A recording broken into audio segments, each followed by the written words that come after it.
প্রিয় বন্ধুরা, আসসালামু আলাইকুম ওয়া রাহমাতুল্লাহ।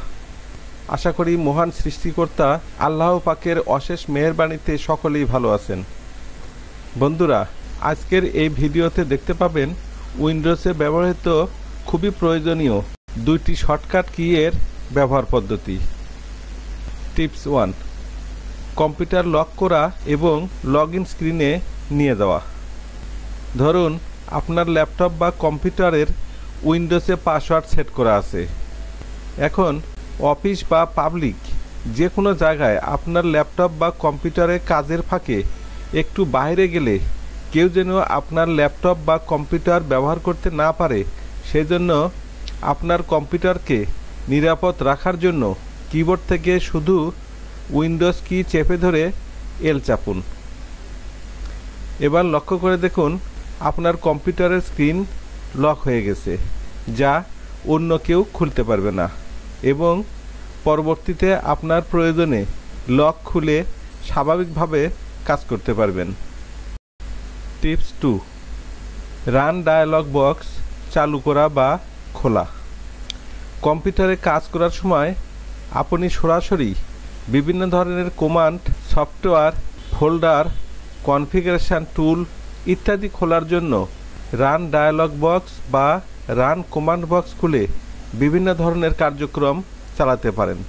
আর এজন্য শর্টকাট পদ্ধতিতে কিবোর্ড থেকে উইন্ডোজ কি চেপে ধরে আর চাপুন।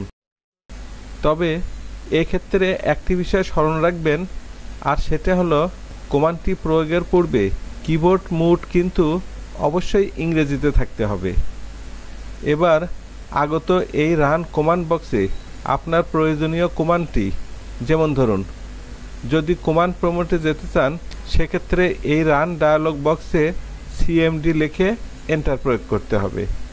আবার কন্ট্রোল প্যানেলে যাওয়ার জন্য এখানে কন্ট্রোল প্যানেল লিখে এন্টার দিতে হবে।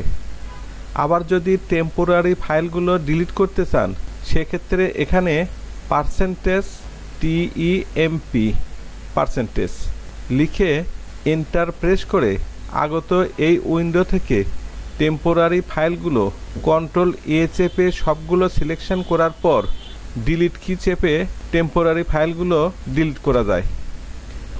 এছাড়াও এই রান কমান্ড বক্স বা রান ডায়ালগ বক্সের মাধ্যমে আরও অনেক ধরনের কাজ করা যায়, যেগুলোর কার্যপ্রণালী পরবর্তীতে পর্যায়ক্রমে আলোচনা করার চেষ্টা করব ইনশাআল্লাহ। আজকের ভিডিও এই পর্যন্তই। বন্ধুরা, এতক্ষণ এই ভিডিওতে উইন্ডোজে ব্যবহৃত খুবই প্রয়োজনীয় দুইটি শর্টকাট কি এর ব্যবহার পদ্ধতি দেখানো হলো। আমি আশা করি ভিডিওটির কার্যক্রম আপনাদের অনেক উপকারে লাগবে।